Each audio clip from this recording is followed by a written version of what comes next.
আর এবার দেখাবো সন্দেশখালীতে আবার সিবিআই।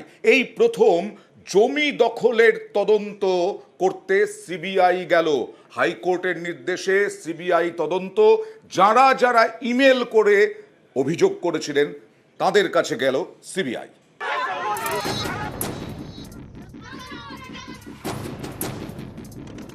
শুধু ইডির ওপরে হামলার তদন্ত নয়, জমি দখল, নারী নির্যাতন সহ সব অভিযোগেরই তদন্ত করবে সিবিআই।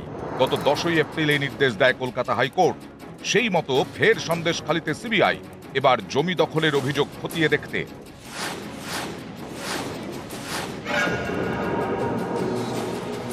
কলকাতা হাইকোর্ট নির্দেশ দেওয়ার সময় বলেছিল, সন্দেশখালীর মানুষ চাইলে সরাসরি সিবিআইকেই তাদের অভিযোগের কথা জানাতে পারবেন।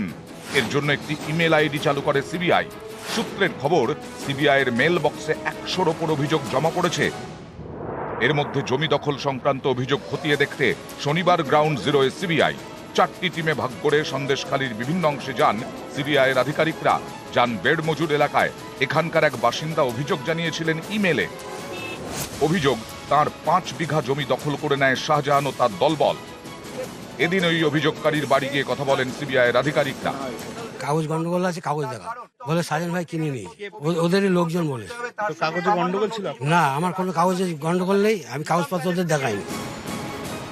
সিবিআইয়ের দাবি, তাদের কাছে জমা পড়েছে বাড়ি দখলের অভিযোগও। এই অভিযোগ খতিয়ে দেখতে এদিন ন্যাজাটের সুন্দরীখালী গ্রামে যান সিবিআইয়ের আধিকারিকরা। কার বিরুদ্ধে অভিযোগ ছিল?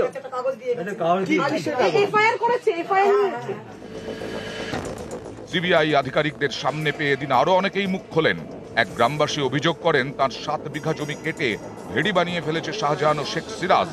সেই জমিও এদিন পরিদর্শন করেন সিবিআই আধিকারিকরা। আদিবাসী জমি ওরা জোর করে হুমকি দিয়ে কাড়িয়ে নেয়, মারধর করে, বাধা দিতে আসলে মারধর করে।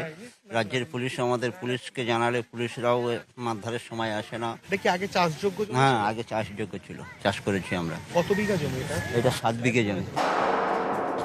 এভাবেই দিনভর জমি বাড়ি দখলের বিভিন্ন অভিযোগ খতিয়ে দেখতে অভিযোগকারীদের সঙ্গে কথা বলেন সিবিআই অফিসাররা।